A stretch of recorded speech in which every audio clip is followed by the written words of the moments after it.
मकान मालिकों सावधान हो जाइए, क्योंकि दिल्ली से सटे उत्तर प्रदेश के गाजियाबाद में गुरुवार की सुबह एक खौफनाक खबर ने लोगों को हिलाकर रख दिया, जिसको सुनकर आपकी रूह कांप जाएगी।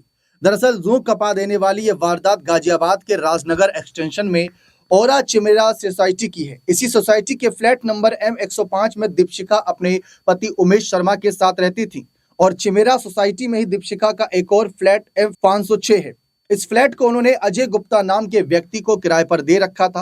अजय और उसकी पत्नी अदिति पिछले काफी समय से इस फ्लैट में रह रहे थे। बताया जा रहा है कि अजय ने करीब 6 महीने से फ्लैट का किराया नहीं दिया था। बुधवार शाम को दीपशिखा अपने यही बकाया किराया मांगने के लिए अजय के पास गई थी, लेकिन वहां से वापस नहीं आई, क्योंकि वहां पहुंचने पर किराया देने को लेकर दोनों पक्षों के बीच विवाद हुआ और अजय ने अपनी पत्नी के साथ मिलकर दीपशिखा के सिर पर प्रेशर कुकर दे मारा।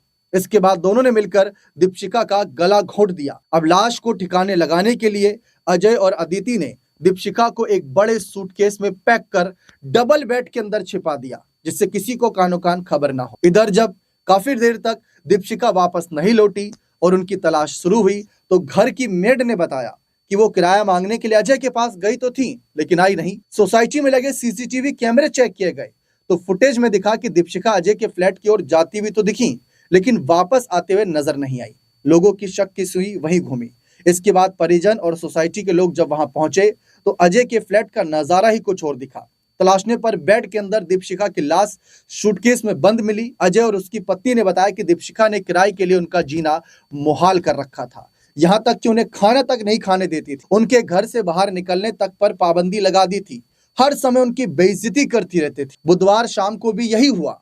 अजय ने बताया कि उसने अदिति के ऊपर हाथ छोड़ दिया था, जो उसे बर्दाश्त नहीं हुआ और उसने दीपशिखा की हत्या कर दी। कैमरे पर अजय ने इस हत्या के लिए खुद को ही जिम्मेदार बता रहा है, लेकिन उसकी पत्नी अदिति का कहना है कि यह हत्या दोनों ने मिलकर की। जो भी हो, इस वारदात से, इस कह सकते हैं पूरे सनसनीखेज मामले से मकान मालिक और किराएदारों को थोड़ा सचेत रहने की आवश्यकता है। बने रहे, बहुत बहुत शुक्रिया।